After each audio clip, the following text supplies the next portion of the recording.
आज का विषय है व्यक्ति को अपने पूर्व जन्म के विषय में ज्ञान किस प्रकार से हो,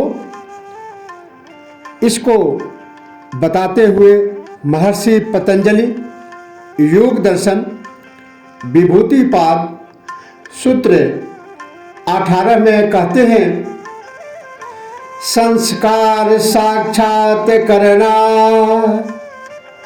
पूर्व जाति ज्ञानम, अर्थात संयम द्वारा संस्कारों का साक्षात्कार कर लेने से पूर्व जन्मों का ज्ञान हो जाता है। कर्मवाद के नियम के अनुसार प्रत्येक कर्म परिणामी है, उसका फल अवश्य होता है जिसे भोगना अनिवार्य है। बिना भोगे उससे मुक्ति नहीं हो सकती। ज्ञानी ज्ञान द्वारा इन कर्म फलों से मुक्त होते हैं तथा अज्ञानी इन्हें भोग कर मुक्त होता है। इस कर्मवाद के सिद्धांत के अनुसार मनुष्य अपने जीवन में जो भी अच्छे बुरे कर्म करता है अथवा जिसका वह अनुभव करता है वह उसकी स्मृति में विद्यमान रहते हैं। मृत्यु के बाद भौतिक वस्तुएं तो सभी छूट जाती है, किंतु मन उस जीवात्मा के साथ रहता है जिसमें कर्मों की स्मृतियां रहती हैं। मृत्यु के बाद तथा पुनर्जन्म से पूर्व यह जीवात्मा एक निश्चित अवधि तक अपने सूक्ष्म शरीर में भटकती रहती है। यह समय उसका अंतराल का समय ड्रीम पीरियड होता है। इस अवधि में इन स्मृतियों का न तो विकास होता है न क्षय। ये स्मृतियां ही उस जीव के संस्कार कहलाते हैं जिसका अच्छा बुरा फल भोगने के लिए उस जीव का पुनर्जन्म होता है। इन्हीं संस्कारों के फलस्वरूप उसे जन्म, आयु और भोग प्राप्त होते हैं तथा वर्तमान जीवन में वह जीव फिर नए कर्म करता है जिससे फिर नए संस्कार बनते हैं तथा पुरानों में से जिनको वह भोग लेता है वे समाप्त हो जाते हैं। इस प्रकार मनुष्य के कई जन्मों के संस्कार अंतःकरण में विद्यमान रहते हैं जिनसे कुछ को ही वह एक जन्म में भोगता है, शेष अगले जन्मों में भोगने के लिए सुरक्षित रहते हैं। इन संस्कारों के भोगने का ही एक क्रम होता है।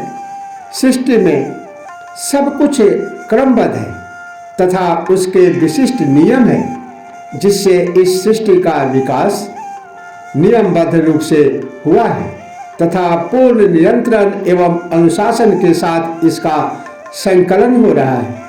यदि कोई इसकी संपूर्ण कार्य विधि को जान लेता है तो वह सृष्टि के संपूर्ण रहस्यों को जान सकता है। मनुष्य का वर्तमान जीवन आवश्यक नहीं है कि उससे पूर्व जन्म का ही फल हो। इससे 10 जन्म अथवा 50 जन्म पूर्व का फल भी हो सकता है।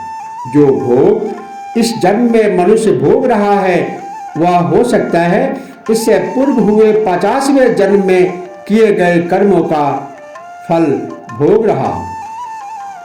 इन कर्म संस्कारों के उदय एवं विलीन होने का भी एक क्रम है।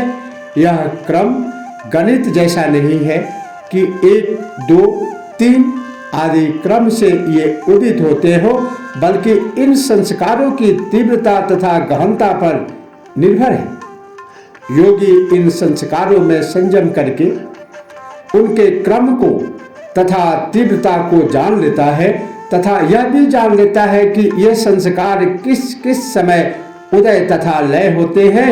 यह जन्म कौन से संस्कारों का परिणाम है तथा पिछला जन्म किन संस्कारों के उदय होने से कब एवं कहाँ हुआ।